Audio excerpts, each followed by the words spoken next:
सुनिए जी, मैंने आपके लिए खाना बनाकर घर में रख दिया है।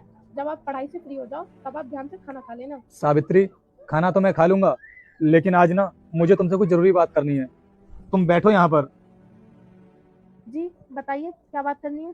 सावित्री, तुम मुझे ये बताओ कि तुम मेरे लिए इतनी मेहनत क्यों कर रही हो। क्योंकि मैं तुम्हें एक बहुत बड़ा अधिकारी बनते देखना चाहती हूँ। अब मैं तुम्हें कैसे बताऊं, ये सब करना इतना आसान नहीं है। मेहनत के साथ साथ किस्मत का होना भी बहुत जरूरी है। 3 बार एग्जाम में फेल हो चुका हूँ मैं, और उसके बाद भी तुम मेरे लिए इतना कुछ कर रही हो। मेहनत करने वालों की कभी हार नहीं होती।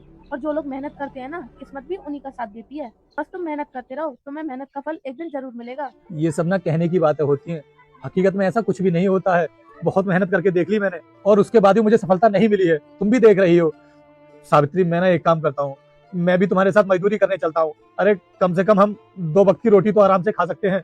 अरे तुम मेरे लिए इतना कुछ कर रही हो, अपनी हालत तो देखो, तुम्हारी हालत कैसी हो रखी है। मुझसे ये सब देखा नहीं जाता।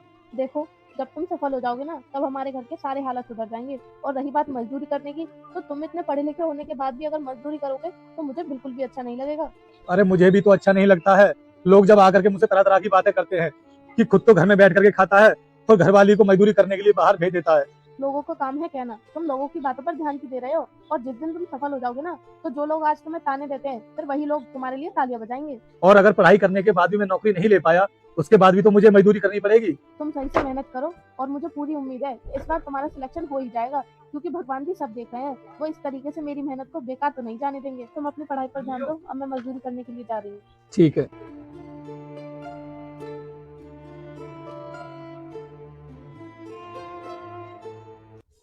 देखो मूलचंद, ये जो सरिया पड़ी हुई है ना, इसको उठाकर उधर लगवा दो।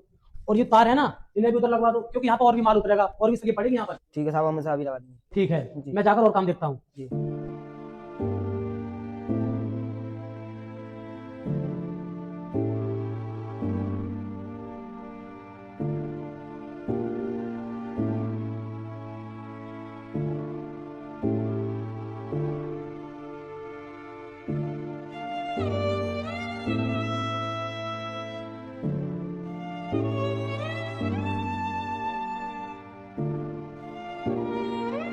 रुक जाओ मेरे बेटे, मैं तुझे आशीर्वाद देती हूँ कि अगले सोमवार से पहले तुझे एक बड़ी खुशखबरी मिलेगी, और जो भी तुम्हारे मन की इच्छा है वह भी अवश्य पूरी होगी। लेकिन बेटा, तुम भी मेरे सच्चे भक्त हो, तो इस भले इंसान की वीडियो को लाइक सब्सक्राइब करके जाना। तथास्तु मेरे बेटे।